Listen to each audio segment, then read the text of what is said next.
Good morning, and welcome to the Terry Leadership Speaker Series. My name is Justin Tardy. I am a Senior Leadership Fellow with the Institute for Leadership Advancement, studying marketing and international business. The Institute for Leadership Advancement and the Terry College of Business is an undergraduate certificate program that develops values-based, impact-driven leaders. ILA instills leadership capabilities, promotes self-development, and improves communication, teamwork, innovation, and adaptability in our ever-changing global environment. Today, I have the pleasure of introducing Ms. Colleen Langner. Ms. Langner is Executive Vice President and Chief Operations Officer at Cox Communications, the largest private telecom company in America.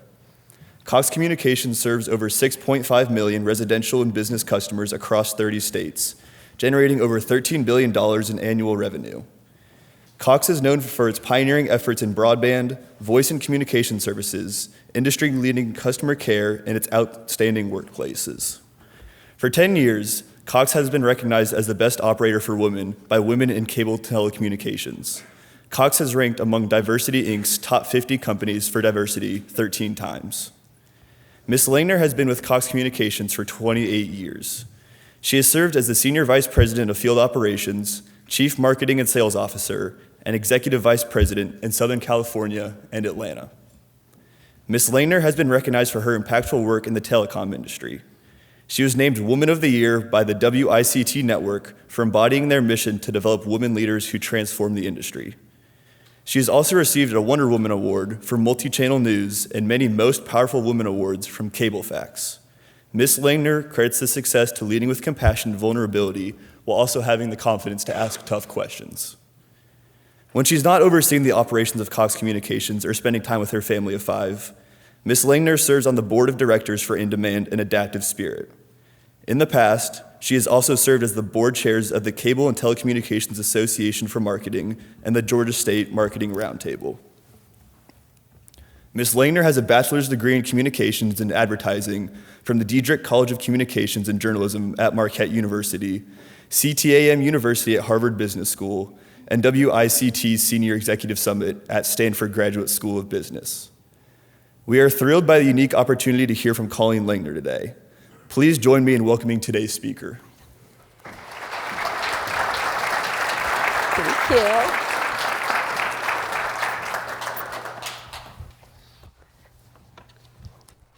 Good morning. Well, thank you, Justin, for the wonderful introduction this morning, and thank you, everyone, for joining us. My name is Haley Peak, and I am a third-year leadership fellow studying both marketing and biology here at the University of Georgia, of course, with a certificate in personal and organizational leadership. I am so excited to be facilitating today's discussion. Ms. Langner, it is truly an honor to have you. Well, thank you so much, Haley. I'm so excited to be here, and it's good to see a lot of folks here, so thank you for coming. Awesome. Do you want to go ahead and get started? Are you ready? Yes, let's go for it. Awesome. Okay, so to get us started, I would love to learn a little bit more about your early career, right? Many students here in this room are going to be in this stage of life very soon, post-grad, and your background will definitely provide them some insight. So my first question is, how did your first job contribute to where you are now? Well, believe it or not, so I grew up in Chicago, and as you heard Justin say, I graduated from Marquette University, which is in Milwaukee, Wisconsin. So if you're familiar with the Midwest, just about 90 miles north of Chicago. So when I was an undergraduate, I wanted nothing more than to work for an advertising agency on Michigan Avenue in Chicago. And so after I pounded the pavement the old-fashioned way, literally, there was no internet, I did get a job at a small agency on Michigan Avenue, and I had the delight of working with a lot of different clients. But one of the clients I worked on was the Chicago Cable Marketing Council. Chicago was one of the last big cities in America to be wired with cable television. You all probably had it sooner here in Athens, Georgia than we had it up there. And when Chicago gave out their licenses to companies to offer cable television, they actually gave it to way too many companies. So it wasn't efficient for any company to do it on their own. So they created a co-op, Haley. So this co-op worked with my agency, and we did all the marketing and direct response for them under a 1-800-CABLE-ME campaign. And I will spare you all from singing the jingle. Right. But little did I know that first job out of college actually put my foot in the door into the telecommunications business. I love Kinda it. crazy. That's awesome. Cool. Well, what opportunities, I guess this kind of opportunity led you to a position at Cox. What other opportunities kind of led you to landing where you are today? So after a few years at the agency, I actually got married my husband, Dan, my college sweetheart, who's in the front row here. And actually, Dan's job took us out to Southern California. So here I am, a girl who grew up in the Midwest, youngest of 6 kids. Dan was one of 5, but he had a great opportunity, right? And when you are in a relationship, right, you have to make a choice. And so at that point in time, we said, we're going to Southern California. So we drove across the country for Dan's job. And when I got to Southern California, I had to find a new job. Well, in my backpack, right, I always say we carry these imaginary backpacks with us our entire life. So in my backpack, I had all these experiences of working in these different industries. But for whatever reason, I loved the work that I did in cable television. And so I started to look for jobs at cable operators, and I landed a marketing coordinator job at Comcast.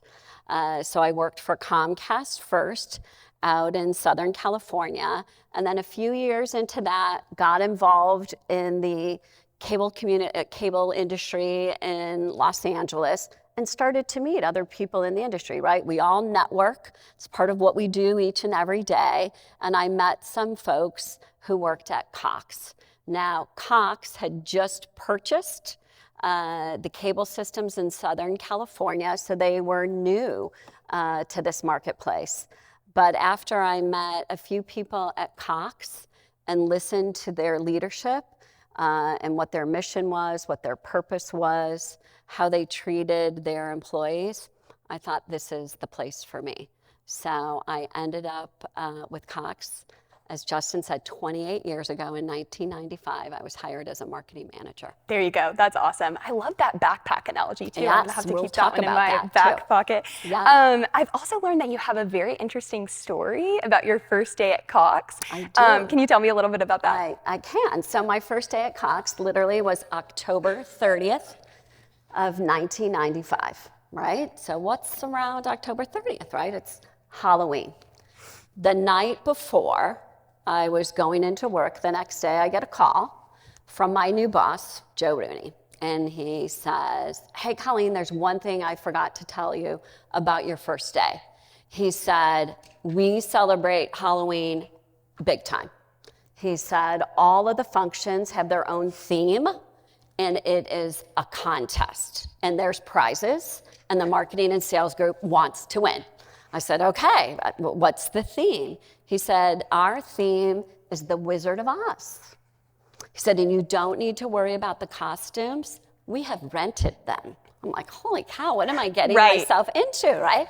So, and he goes on to tell me that he's going to be the wizard, which makes a lot of sense, right? He was the director of the group. And he said, and the sales director is going to be the scarecrow, and the sales manager is going to be the Tin Man. So I was thinking to myself, of course he's going to ask me to be Dorothy, right? So in my head, I'm polishing those ruby red slippers, right? And he, tells me who's going to be the cowardly lion. And I'm like, okay, I got it. And he goes through all the characters, and there's no Dorothy. So I said, okay, totally, I can do this. And he said, so the whole group got together, and we thought it was only appropriate for the new girl to be the flying monkey. And Dan, my husband, was watching me as I was on this call, and my face must have turned white. And I just answered him. I said, okay, I will see you tomorrow, and I will be a flying monkey. And I just remember getting off that call, and Dan looking at me and said, what's going on? He goes, and I told him, and he looked at me, he goes, you're going to be the best darn flying monkey there ever was. And I said, you're right, I am. So I'm going into my first day dressed for business, but knowing I'm going to have to change. And they open up my office, and lo and behold, on my desk was the ruby red slippers. It was all a joke. I was actually Dorothy. But Haley, when I think of that story, and for those in the room who have seen The Wizard of Oz, I know it's going on 100 years old. There's lots of good leadership themes from that movie. So when you think about it, right, and you think of those characters, what did they all want, right? The Tin Man wanted brains. And life is not, actually, the Tin Man wanted heart. That's all about, in business, when you think of that, it's about leading from the head and the heart. It was the Scarecrow, really, who wanted the brain. And what I've learned in business, believe it or not, business is not all about brains. Yes, you need to have them, but it's really the thoughts that come from reflection. You don't always want to be that smartest person in the room. You want to be the person in the room who's curious and reflects on what everyone has to say. So you got to have heart, you got to have reflection, and then, at the end of the day, you got to have courage, right? The lion wanted a lot of courage. And in life and in business, every yellow brick road has its different path, and you have to have the courage to take the one that you feel is best, and then make sure you have a diverse team along with you for that trip, right? When you think of those characters, it couldn't be more diverse than that. And when you think about Dorothy, at the end of the day, she just wanted to get back home. And when we work, you work to live. You don't live to work. And I treasure the life that I've built at home. So I guess I would leave you with embrace your inner flying monkey, because those ruby slippers could be yours after all. I love it. I love it. To be honest, y'all, I didn't even realize there was a flying monkey in The Wizard of Oz. Yes, they so are, that cracks and they've me been up. freaking me out since I was a little girl. If you go watch that, There you go. They come out with the Wicked Witch. Yes. Got it. I'll have to rewatch. Yes. Now let's dive into some of your COO responsibilities. Yes. So my first kind of question about that is, can you describe what a day in your life looks like as Executive Vice President and COO? Yes, and so every day's different, right? Just like every day that you all have. But I guess I would say when I look at my days, and if I looked at, the calendar that I had yesterday, right? We all bring up our phones. A lot of my days are filled with strategy sessions, right? Either your long-term strategy, how do you want to direct the business? Where is the business going to head over the next 18 to 24 months, 36 months, 10 years. We just actually completed a 10-year plan. So that's a big part of it. Then you've just got the daily grind of the business. I see some Cox people in the audience, and we're all about how do we continue to optimize our business? Are we providing the most optimal experience for our customers? As well as our employees. So I spend a lot of time, Haley, with young leadership at Cox. Mentorship has been extremely important to me in my growth and the success that I have. So I certainly give that back. If you are at our Atlanta campus, which is quite beautiful, we've got a phenomenal cafe, and on Monday mornings we say Make a Little Music Monday. So we have a lot of folks who are in the cafes on Mondays. I start my day there every morning because that's really the hub of our environment, and that's where I do my mentor sessions. So my days will typically start down there. I'm an early riser. So from 7 to 9, if you're at our offices on Peachtree Dunwoody Road, you'll find me in the cafe first and foremost. And that's where I will have my mentorship sessions. I'll have my one-on-ones with my team. I want to make myself available. And so if you rewind that tape, you would say, if you're a COO, you're spending a lot of time with your people, making sure they're on track, you're available to them. You're spending time on strategy, whether short-term, long-term. We also have a ton of partners in our business. I spend time with consultants. I spend time with our vendors. It takes a large amount of people to take care of over 6.5 million customers and 17,000 employees. So hopefully that just gives you a little bit of a taste. That's when Definitely. I'm there, but I have 23 markets across the United States that I also have the privilege to go visit. If you think of telecom, you'll see me wearing a hard hat some days, out in trucks with our technicians. You'll see me doing side-by-sides with folks who answer our phones with headsets on. And you'll see me out meeting with our business customers in the field. So it's really just an array of things, which keeps it entertaining, keeps me challenged, and I still have a passion for it all these years later. That's awesome. Sounds like it keeps you on your toes. It does, for sure. That's great. Well, what are your favorite and your least favorite aspects of your positions?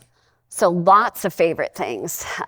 Favorite things for me, especially if I look at our industry that's changed over time, is just that, right? Give me a place where I can innovate and change, and that comes with technology. I'll give you a great story. I was sharing this with the dean earlier today. When high-speed internet was launched in the United States, back in 1997, actually, I had Jack that year, and no one knew what high-speed internet was, believe it or not, and Cox in Orange County, California, was the first company to do it here. And so Atlanta came out to Southern California. The executives in Atlanta said, here you go, you're launching high-speed internet. Good luck. And they left. They didn't give us a playbook. They didn't give us races. They gave us no models. They gave us a product. And they said, we need you to figure this out, and we trust you're going to get it right. So things like that, I love that. The ability to create something from nothing and innovate and succeed. So absolutely adore that. Things that I don't like to do, which I have to do, is organizational change. So through 28 years at Cox, we are not the same company. We don't have the same product set. You need different skills and capabilities in teams. There are teams that exist today that didn't exist 5 years ago. So it's going through change. I am totally cool with change, and I can absolutely lead people through change. The part I don't like is when I have to part ways with people that you've developed relationships with. And I would say if that ever gets easy for me, then I'm probably not the right person for the job, right? You need to make those tough calls and tough decisions. You're all going to be faced with them in business with empathy and heart, because that will go a long way. But it doesn't make it any easier, Hallie. Right, that's great. I love it. Well, a business challenge is understanding and adapting to consumers' wants and needs. You have said that you always want to be in a role where you're closest to the consumer, right? And that the consumer will tell you their wants and desires. Yeah. How do you achieve this as a COO? Yeah, no. So I'm the COO today. I was the CMO, and as you heard me say, I started my career in marketing. So I guess when you look at what are the skills that I have used my entire career? It's really back to market research.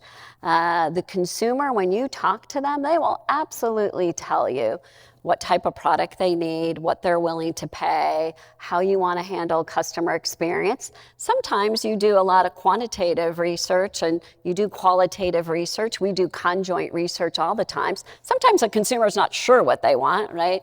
I think, Steve Jobs always said if we put the iPhone in front of someone, they would have said, you're crazy, right?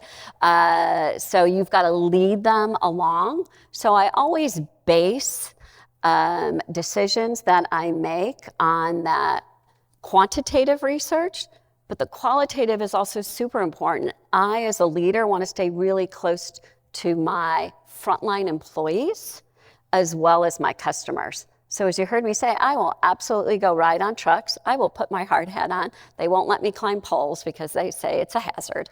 But I want to hear from my frontline folks how I can make their jobs easier. I absolutely will go in customers' homes and see how they use our products and services and how we can make them better.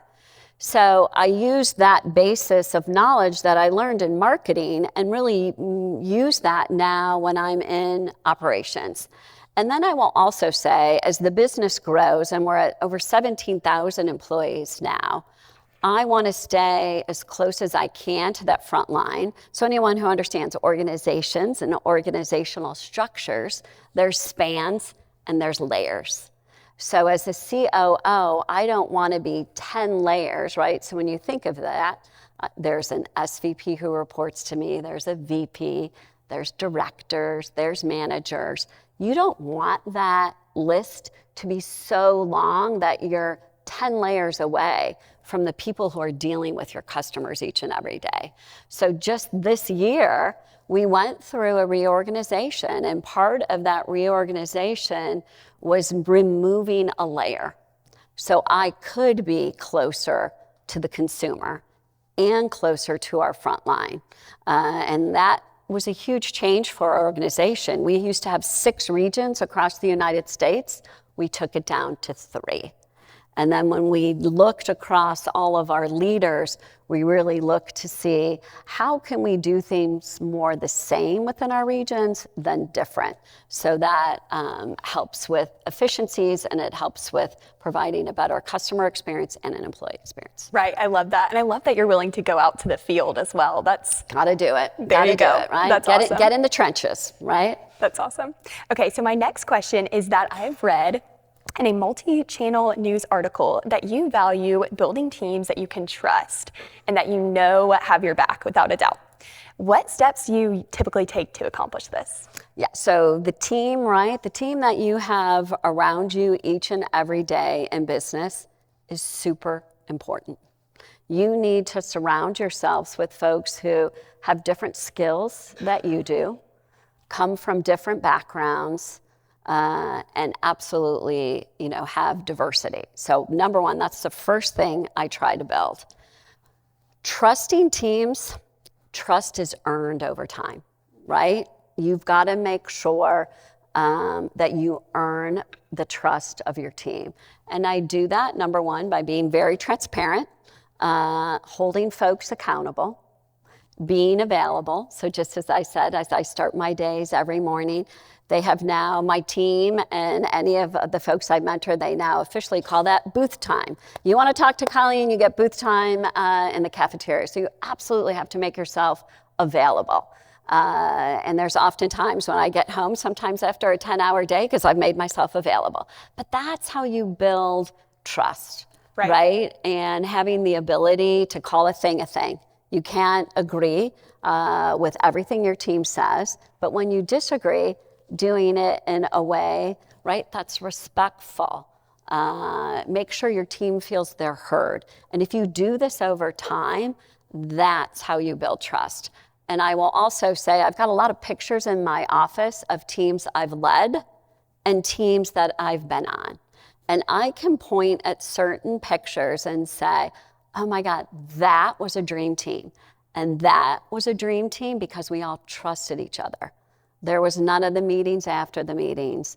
There was none of the, proverbial, things that happened. You say everything in front of people. You should never be saying anything behind anyone's back that you're not comfortable with saying in person.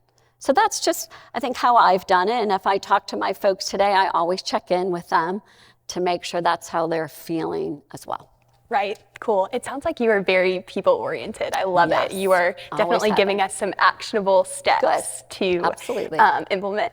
Well, next question. What is the vision for Cox?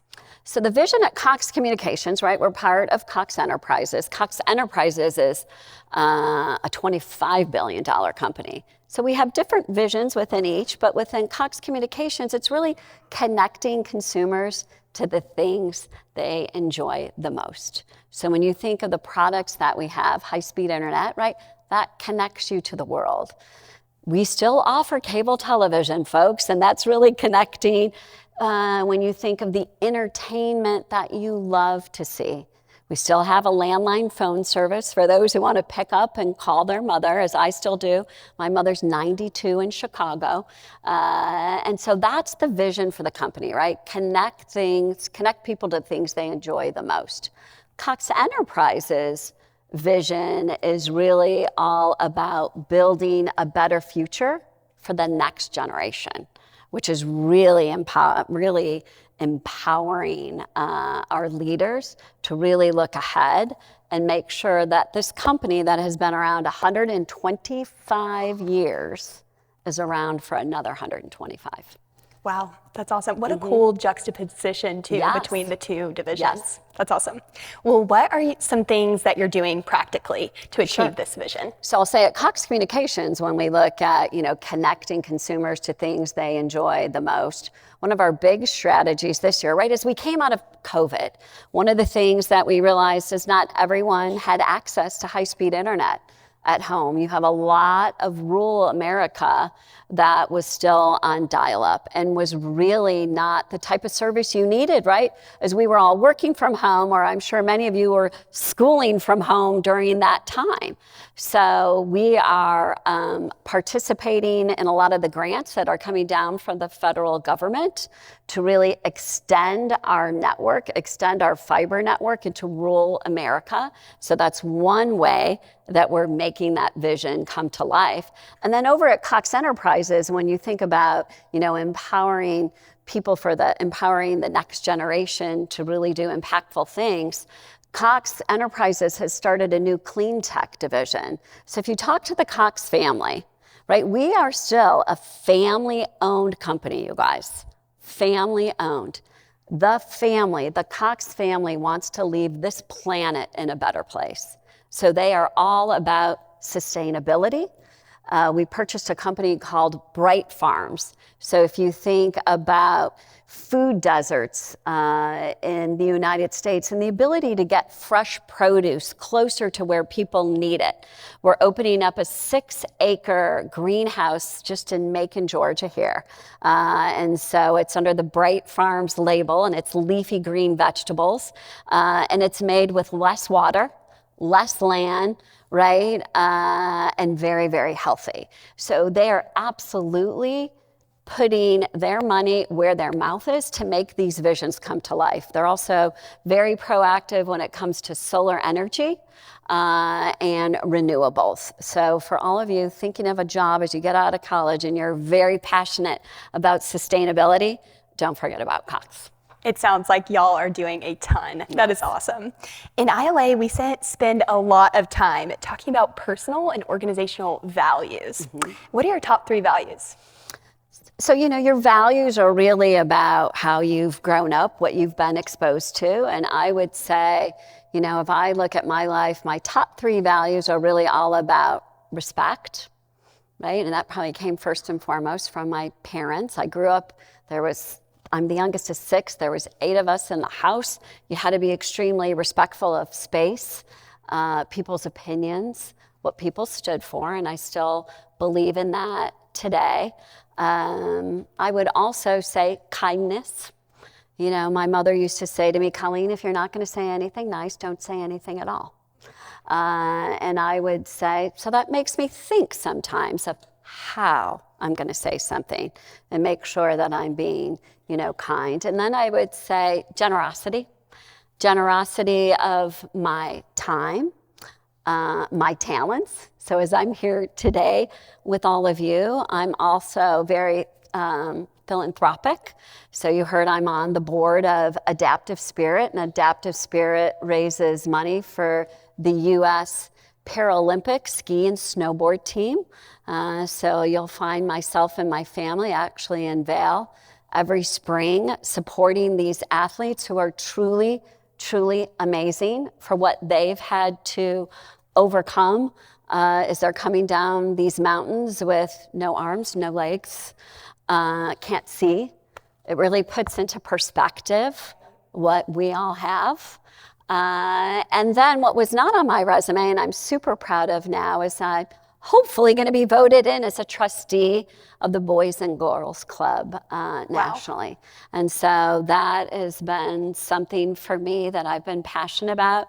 At Cox Communications, we have opened innovation labs across Boys and Girls Clubs all across the country. I just did some ribbon cuttings a few weeks ago, and it's amazing just to see these kids come in who may not have the ability to have these types of computers or access to folks to teach them at home. So I think there you have it. Generosity would be the last one. There you go. That's awesome. How do those personal values align with the corporational values of Cox? They align really well. I wouldn't have stayed at Cox if our values didn't align. And the values at Cox are, number one, people first. So the company, as I said, is 125 years old. It was started by James M. Cox, who is actually the governor of Ohio. And as a young man, he purchased the Daily Dayton News. And when he purchased the Daily Dayton News, he had to go borrow money from a ton of people, because guess what? The bank wouldn't give him a loan. And so he was so proud of what he started with the Daily Dayton News, he eventually moved the corporate headquarters to Atlanta because he bought the Atlanta Journal-Constitution.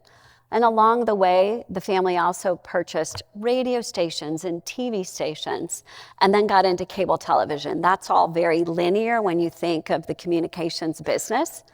Then they got into Cox Automotive. I don't know if y'all know, but Cox Automotive is another division of ours. You may have heard of Kelley Blue Book or Auto Trader or Mannheim Auctions. And I always ask the family, like, how did that happen? That kind of seems way out there.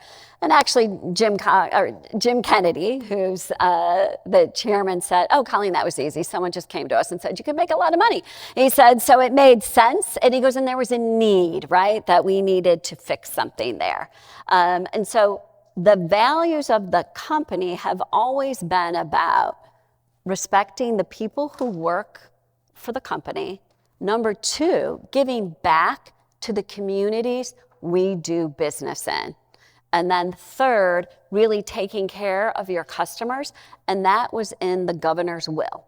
And if you walk into our office today in Atlanta, you will see sitting there a bronze statue of Governor Cox sitting at his chair. We actually have a replica of his office, and on his desk, you will actually see those three things. And those three values of the company have withstood the test of time. And that is super, super important. So when we look to hire folks at Cox, having those values mix is really key. And that's part of what makes us successful. Too cool. It sounds like you and Cox kind of fit like a puzzle piece there. We they do. line That's up a great way to say very it. well. Yeah. Well, you previously mentioned the importance of mentorship to you. Yes. We definitely emphasize that in our ILA coursework. Can you elaborate on the individuals who have impacted your career development? Sure. Well, I talked a little bit about my family. So I'm the youngest of six. So I would say my first mentor was actually my mom. In my family, my father was a Chicago police officer. My mother was a banker. So kind of a little different, right? And my mom was a vice president of a bank and raised 6 kids. She was the pillar of the community. She volunteered and did everything and anything, whether that meant she was a den mother, a Girl Scout leader, she did lunch duty. Everyone in the community knew her. I think everyone in the community just thought she was the president of the bank. And so what she always instilled in me was, you can do anything you want to, Colleen. Don't settle for anything else. Have the courage to ask. Because, oh, by the way, how she started at that bank, she had no college education. She had 6 kids. She needed a job. She walked in there and said, I need a job, but I need summers off, and I need to be home at 3 o'clock for my kids. Who does that? Like, who goes in and asks? And then who gives someone a job? They gave her a job because they liked her. And by the time I graduated college, I was 4 years old. That's when she was the vice president of that bank. Wow. So I saw it. She lived it. I lived with her. And so she was by far my first mentor, and she's 92 years old, and she still tells me what to do. Is that not true? I asked my family down here. She still tells me that. And then I would say in business, the first general manager who actually hired me at Cox, and his name is Leo Brennan.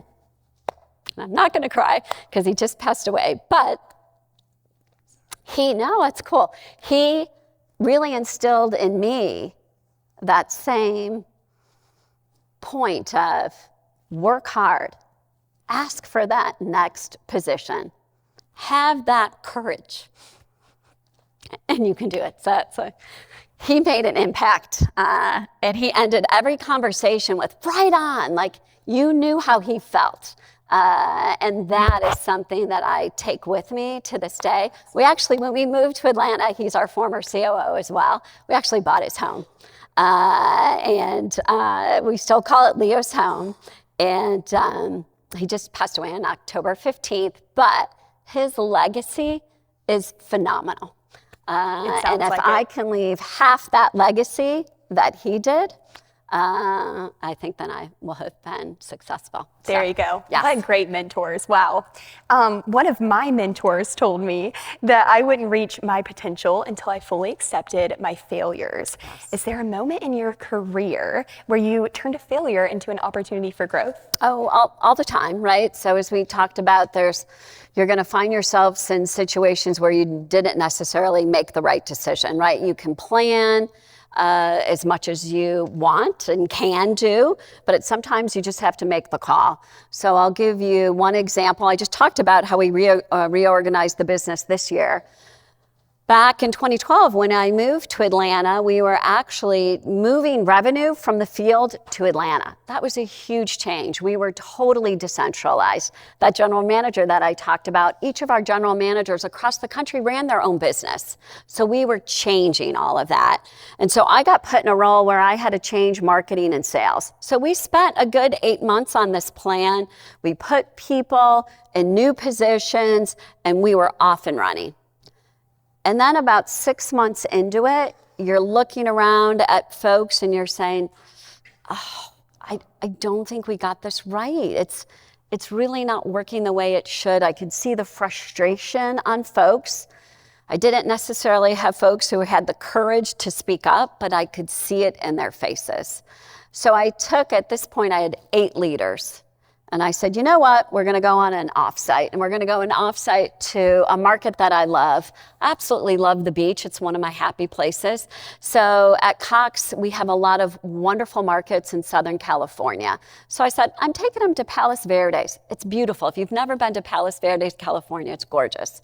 So I said, we're going to take them to a happy place and we're going to meet together. So I got these folks in a room and I said to them, hey, I don't think this is working right. Would you I'll agree with that. And the head started to nod. I said, do me a favor. Write on a sheet of paper what you think we need to change and turn it over. We're going to put those to the side. And then we're going to spend the day going through things. And we did. And at the end of that day, when I asked people to turn around those sheets of paper, we were 100% on alignment in the change we needed to make. So yes, there's failures in business, but one of the things as a leader, you got to pick up those pieces and you got to point the ship in the right direction and get people on board with you. And that's just a way to fix it. That's awesome. I love it. Cool. Way to grow from that experience too. What advice do you have for students, myself included, who want to hold an executive position one day? So I think we've talked a lot about it, right? Number one, it's be curious to the innovation that is out there. Number one, know how to build a great team. You will get a lot farther if you've got a diverse team by your side and diversity of thought along the way. And put in the time, put in the effort, right? Ask for those positions along the way. And then just really be open, to that change as we talked about. The speed of change of business right now is instrumental. I've never seen more competition in the business now than I have seen over the years. You've got a lot of technical innovation coming out with advanced analytics, AI, and a lot of things there. And then customers' needs have changed, right? So back to making sure that you always have your pulse on what the consumer's needs are. And if you do all of that, right, I have another saying that success comes to those who are too busy to look for it. So that just really means about keep what you're doing each and every day. To be honest, there's some folks who I mentor who are always asking for that next step up. And so I always say, do the best you can in the job you have today. Get your mentors, get your sponsors, and success will come. There you go. I love it. My final question for you, Ms. Langner, is what do you believe is an essential characteristic of a leader in today's world? I'm going to go back to what I was just saying. So just this pace of change. So skills you need in leadership today are far different than the skills that I needed when I was first a leader. Yes, you keep your values in check, right? So for me, that's leading with empathy and curiosity.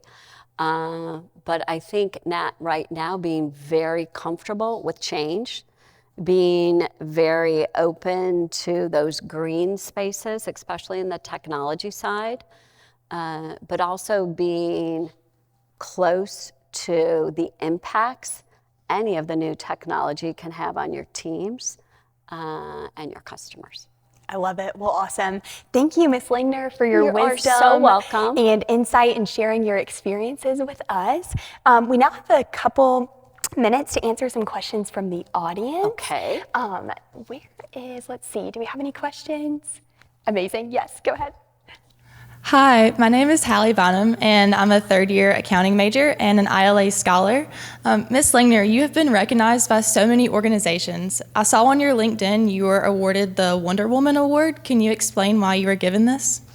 Sure. So the Wonder Woman Award is an award given within our industry. So the WICT organization actually stands for Women in Cable and Telecommunications. And so every year they honor women in the industry who've really just made an impact. And so I really look at that award as a culmination of the impact that I've had in the industry. I do a lot of talks like this, not only with students, but with executives in the industry. I'm on a lot of boards, so I just like to think of that as they were just giving me a kudo and a pat on the back for everything that I've done. And that also comes with also lifting women in business, right? So that's probably one of the biggest things that I've seen change in the telecommunications industry, which you could probably say was male dominated when I came into it. I definitely see a lot more women in the space, which is always fun. So thank you for mentioning that. That's great. Okay, I think we are out of time for questions. Well, that went today. super fast. I know, right? Flew by. But do you have any final words of inspiration or motivation that you would like to leave us with? Yeah, I would just say, as I started with my Wizard of Oz story, right? There's different paths in life, and choose the one where you have the most passion, right? And you can make an impact. Fleetwood Mac's got a great song, right? It's called Go Your Own Way. And I would say, number one, be you. Wear your ruby red slippers.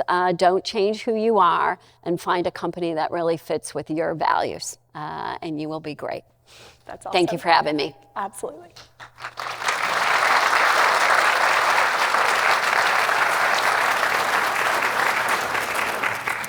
Thank you very much for those inspiring words and for visiting us today. On behalf of the Institute for Leadership Advancement and the Terry Leadership Speaker Series, we would like to present you with a small token of our appreciation as a thank you for being with us today. Please join me in thanking Ms. Colleen Langner.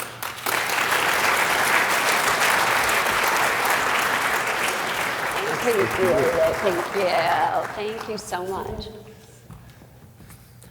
Also, we want to thank all of you for attending the Fall 2023 Terry Leadership Speaker Series. Again, thank you.